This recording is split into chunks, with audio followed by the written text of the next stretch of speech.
नमस्कार साथियों, Sudarshan English spoken class में आपका एक बार फिर से बहुत बहुत स्वागत है। और मित्रों, आज मैं आपको सिखाऊंगा इंग्लिश से हिंदी में कैसे ट्रांसलेट करें। इंग्लिश जो है उसको हिंदी में किस प्रकार से बदला जाए मित्रों।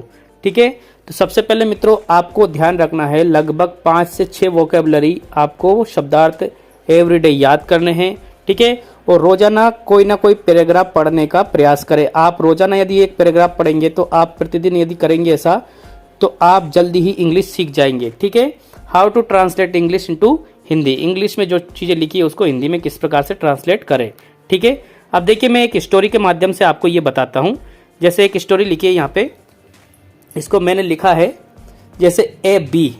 बी मतलब होता है मित्रों मक्खी या मधुमक्खी आप बोल सकते हैं। वेंट, वेंट मतलब गई। To a tank to quench its thirst, thirst मतलब होता है बच्चों प्यास। इट्स मतलब होता है उसकी, क्वेंच मतलब बुझाना, टैंक मतलब आप जानते ही हो। ठीक है, एक मधुमक्खी एक टैंक के पास में अपनी प्यास बुझाने गई। And tumbling in was almost ड्राउन्ड। ठीक है, और लड़खड़ाती हुई वो लगभग वहां पे एक पानी में जा गिरी।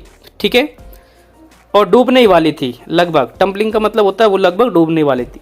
अ dove that happen to pass that way, एक डव यानी एक कबूतर वहां से निकलती हुई जा रही थी। Saw the danger of the bee was in, के ये जो बी है, जो मक्खी है वो खतरे में है। ठीक है, ये उसने देखा। It hastened to the neighbouring tree, ठीक है, उस तुरंत वो बगल के पेड़ के पास में गई। And plucking off at leaf, और एक पत्ती को उसने तोड़ लिया है।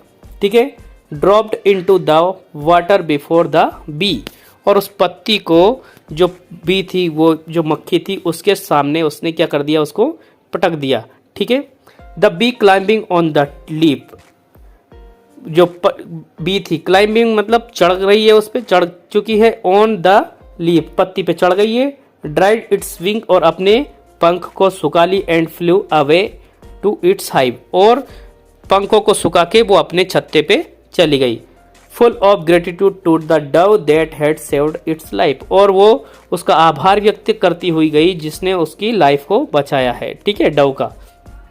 आगे देखिए, a few days later same bee, कुछ दिन बाद वही मक्खी, while returning to its hive after hard day's work, दिन में कठिन परिश्रम करके जब वो घर लौट रही थी। saw a cruel boy taking aim at the dove sitting upon a branch of a tree, एक पेड़ की शाखा पर एक जो डव बेटी थी यानी कि जो कबूतर बेटी थी, उस पे एक क्रूअल, एक निर्दयी लड़का क्या कर रहा था, एम कर रहा था यानी लक्ष्य बना रहा था, उसको निशाना बना रहा था।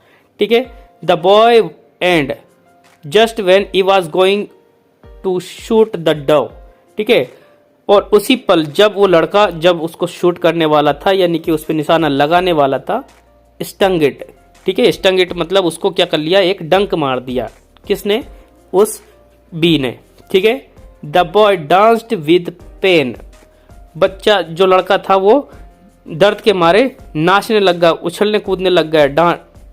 मतलब डांस्ड मतलब हो गया उछल गया, किससे, पेन। पेन मतलब क्या होता है मित्रों, दर्द। वाइल्ड द डव, उसी समय डव ने सोचा, रियलाइज मतलब उसने सोचा, डेंजर कोई खतरा है यहाँ पे। टू विच इट, यहाँ पे इट वॉज एक्सपोज्ड, ठीक है, और वो एक्सपोज्ड हो गया। एंड फ्लू सेफली अवे, और स्वतंत्रता पूर्वक और मतलब सुरक्षित तरीके से वो वहां से उड़ गई है। इसी प्रकार एक दूसरे की इन दोनों ने जान बचाई है। ठीक है, अब देखिए यहाँ पे एक मुहावरा आ जाता है मित्रों, tit for tat. Tit for tat का मतलब जैसे को तैसा, आप जैसे कर्म करोगे वैसे ही आपको फल मिलेगा। अच्छा कर्म करोगे अच्छा फल मिलेगा, बुरा करोगे बुरा मिलेगा। वीडियो पसंद आए तो प्लीज लाइक करना, सब्सक्राइब करके बेल आइकन जरूर दबाना। Thank you.